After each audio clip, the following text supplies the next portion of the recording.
New Digha থেকে গ্রেপ্তার রামেশ্বরম ক্যাফেতে বিস্ফোরণ কাণ্ডে যুক্ত 2 সন্দেহভাজন জঙ্গি। গভীর রাতে অপারেশন পাকড়াও করল এনআইএ। ভুয়ো পরিচয় নিউ দীঘাতে আত্মগোপন করেছিল তারা। ধৃতদের একজন বিস্ফোরণ কাণ্ডের মাস্টারমাইন্ড দাবি এনআইএর। ধৃত মুসাফির হোসেন সাজিব এবং আব্দুল মাথিন আহমেদ তাহা আইসিসের সদস্য দাবি এনআইএর। বেঙ্গালুরুর ক্যাফে বিস্ফোরণ, নাম ভাঁড়িয়ে বাংলায় আশ্রয়। পর্যটক পরিচয় ধর্মতলা থেকে লেনিন সরণির 2 হোটেলে উঠেছিল মুসাফির ও আব্দুল। 1 মার্চ বেঙ্গালুরুতে বিস্ফোরণের ঘটনা ঘটে। 13 মার্চ কলকাতায় আসে 2 সন্দেহভাজন।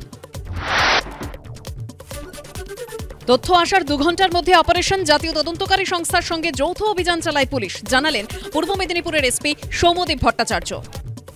ইনফরমেশন আসার সাথে সাথেই সমস্ত ওয়ার্কআউট করে 2 ঘন্টার মধ্যে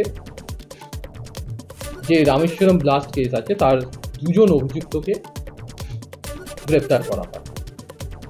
আমি আবার বলছি, এটা একটা জয়েন্ট অপারেশন। মুখ্যমন্ত্রী এটাই হচ্ছে এগিয়ে বাংলার মডেল।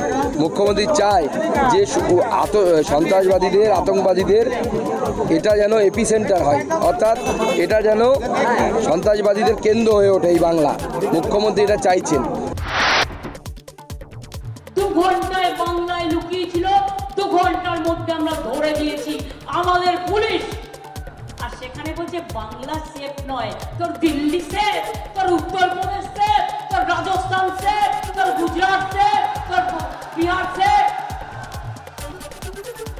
বাংলার মানুষ শান্তিতে থাকে, বিজেপি সহ্য হয় না। কাঁথি হচ্ছে খাস তালুক শুভেন্দুর।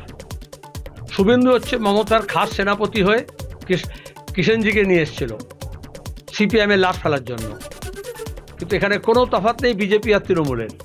গোটা দেশের যে সর্বনাশ হচ্ছে তার জন্য মোদি দিদি সমান দায়ী। দিনহাটার সভা থেকে পুলিশকেই নিশানা পুলিশ মন্ত্রীর। বিজেপি প্রার্থীর সঙ্গে পুলিশের একাংশের যোগসাজশের অভিযোগ মমতা বন্দ্যোপাধ্যায়ের।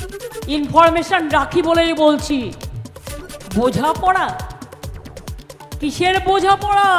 10টা পুলিশের গাড়ি নিয়ে, 20টা গুন্ডা নিয়ে, বাইক নিয়ে ঘরে ঘরে ঘুরে বেড়ায় আর মানুষকে ভয় দেখিয়ে বেড়ায়। আর আমি সরি যে প্রশাসন সব দেখেও চুপচাপ বসে থাকে। ওনার নিয়ন্ত্রণ চলে যাচ্ছে পুলিশদের উপর থেকে। কিছু পুলিশ ইলেকশন কমিশনের জন্য নিরপেক্ষভাবে কাজ করছে, ভয় দেখাচ্ছে।